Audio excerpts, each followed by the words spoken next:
کے حوالے سے تمام باتیں اور دیگر باتیں آپ کے سامنے آ چکی ہیں۔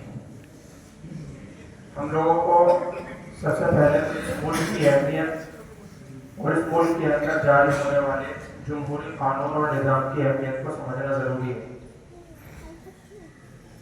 جیسے انسان کی ہاتھ کی 5 انگلیاں برابر نہیں ہوتی، سب کا کام ایک جیسا نہیں ہوتا، بالکل ٹھیک اسی طرح اس ملک ہندوستان کے اندر بسنے والی تمام آبادی کا بھی معاملہ ہے، لیکن 5 انگلیوں کی طاقت کا انکار بھی نہیں کیا جا سکتا۔ اگر ایک انسان کی مٹھی بند ہو، اس میں سے انگوٹھا کھل جائے تو 4 انگلیوں کی طاقت کچھ طاقت نہیں بچتی ہے، گرچہ وہ 4 انگلی بھی بند ہے، لیکن محض ایک انگوٹھے کے جدا ہو جانے سے اس مٹھی کی طاقت ختم ہو جاتی ہے۔ اگر کونے والی ذرا سی چھوٹی والی انگلی کو کھول دیا جائے تو پھر اس مٹھی کی طاقت نہیں بچی رہتی۔ اس مٹھی کی طاقت جب بھی تک ہے جب پانچوں کی پانچوں ایک ساتھ ہی بند رہے۔ بالکل یہی صورتحال اس ملک ہندوستان کے باشندوں کی ہے۔ اس ملک ہندوستان کے لیے جمہوری نظام سے بہتر کوئی نظام جو سب لوگوں کے ذہن کو بھا جائے، سب لوگوں کے حلق سے نیچے اتر جائے اور سب لوگوں کی رعایت اس کے اندر ہو جائے، وہ جمہوری نظام سے نہیں۔ جس دور کے اندر اس ملک کا قانون بنایا گیا، ہمارے اکابر جو علوم شرعیہ علوم دینیہ کے پورے طور پر واقف کار تھے، وہ اس جمہوری نظام پر راضی ہوئے، تو اس کا مطلب یہ ہے کہ ملک کی نزاکت اور مصلحت اسی کے اندر تھی۔ ایک بات تو ہم اس کی معنویت کو سمجھیں۔ پہلی بات تو میرے کہنے کا یہی ہے کہ اس ملک کے جمہوری نظام کو سمجھیں، اس ملک کی اہمیت کو سمجھیں، اور اس ملک کی اہمیت کو اجاگر کرنے کے لیے جو ہماری ذمہ داری اور ضرورت ہے، ہم بھی اپنے آپ کو اس سے وابستہ کریں ضرور۔ اس کے بغیر اب آنے والے حالات کے اندر چارہ کار نہیں ہے۔ دوسری چیز، ہم ایک بات بڑے زور و شور کے ساتھ کہتے ہیں کہ مسلمانوں نے اس ملک ہندوستان کے اوپر اتنے سال حکومت کی، اتنے سال حکومت کی، اور اس ملک کے اندر اس وقت نفرت کا ماحول قائم کرنے میں ایک بہت بڑی بنیادی وجہ یہ ہے کہ ہم نے تاریخی پہلوؤں کو انصاف کی نگاہ سے دیکھنا چھوڑ دیا۔ ہر فریق، چاہے وہ مسلمان ہو یا غیر مسلم، وہ تاریخی پہلوؤں کو صرف اور صرف اپنی برتری کے اظہار کے طور پر پیش کرتا ہے۔ یہ انصاف کی بات نہیں ہے۔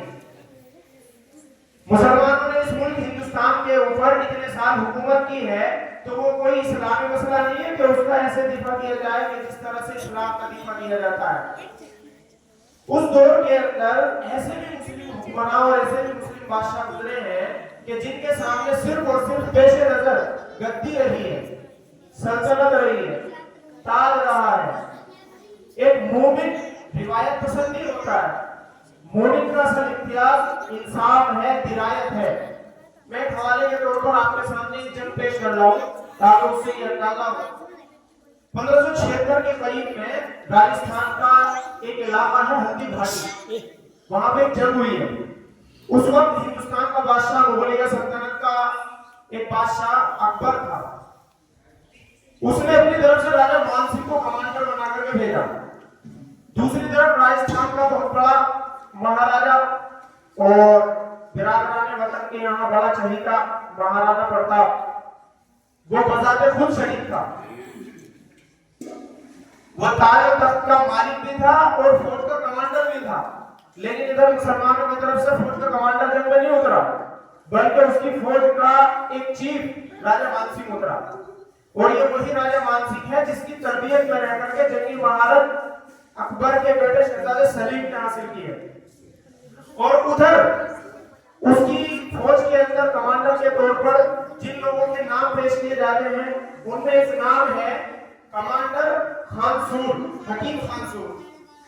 تو آپ اس سے اندازہ لگائیے، ادھر کہنے کو غیر مسلم حکمران کھڑا ہوا ہے لیکن اس کا فوج کا کمانڈر مسلمان، اور ادھر مسلمانوں کی طرف سے کون قیادت کر رہا ہے؟ غیر مسلم راجہ مان سنگھ، جس کی زیر تربیت رہ کر کے شہزادہ سلیم نے بھی جنگی پرورش پائی۔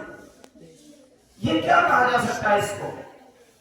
یہ تو اس زمانے کی سیاست ہے کہ جس کے اندر مذہبی چیزوں کو اچھال کر کے اس ملک کے سکون کو برباد کیا جا رہا ہے۔ ہم کو صرف تاریخی پہلوؤں پر تاریخی حیثیت سے ہی نگاہ رکھنی چاہیے، اس کو مذہب سے نہیں جوڑنا چاہیے۔ اگر ہم اس کو مذہب سے جوڑ دیں گے تو حالات پھر اسی طرح پیچیدہ ہوتے چلے جائیں گے جس طرح سے آج کے زمانے میں پیچیدہ ہوتے چلے جا رہے ہیں۔ تو کچھ نظامتیں ایسی ہوتی ہیں تاریخ کے اندر کہ وہاں پر انسان کو مذہبی اقدار تھوڑا سا حدود اور دائرے میں رہ کر کے اپنانا ہوتی ہے، پوری آزادی کے ساتھ ان کو نہیں اپنایا جاتا۔ اور جس ملک میں رہتے ہیں اس کی ملی جلی آبادی، ملا جلا رنگ، ملا جلا پہناوا، ملی جلی بول چال، زبان، تہذیب، یہ ہمیں اس بات کی قطعاً اجازت نہیں دیتی کہ ہم ایک چیز پر بالکل یہ انحصار کر کے بیٹھ جائیں۔ تو ہمارا سیدھا سیدھا مسئلے کا حل اگر ہے تو وہ صرف اور صرف تعلیم کے اندر منحصر ہے۔ ہمیں دونوں طرح کی تعلیم حاصل کرنا ضرورت ہے، لوگوں کے ذہن کو نورمل کرنے کی ضرورت ہے، حقیقی معنی پر حقیقی بنیادوں پر کھڑے ہو کر کے تاریخ کا مطالعہ کرنے کی ضرورت ہے۔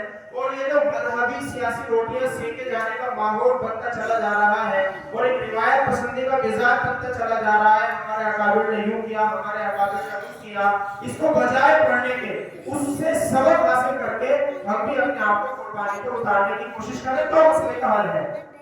ورنہ تو پہلے سے یہ قصیدے گاتے چلے آ رہے ہیں، قصیدے گاتے چلے جائیں گے، ان سے مسئلوں کا حل ہونے والا نہیں ہے۔ زمینی محنت ہی کرنا پڑے گی، تاریخ سے اپنے آپ کو وابستہ کرنا پڑے گا، انصاف کی نگاہ سے تاریخ کے پہلوؤں کو دیکھنا پڑے گا۔ اللہ رب العزت سے دعا ہے کہ وہ ہم سب کو ایک انصاف پسند اور سچا اور ملک کے سکون اور عافیت میں رہ کر کے کام کرنے والا فرد بنائے۔ وآخر دعوانا الحمدللہ۔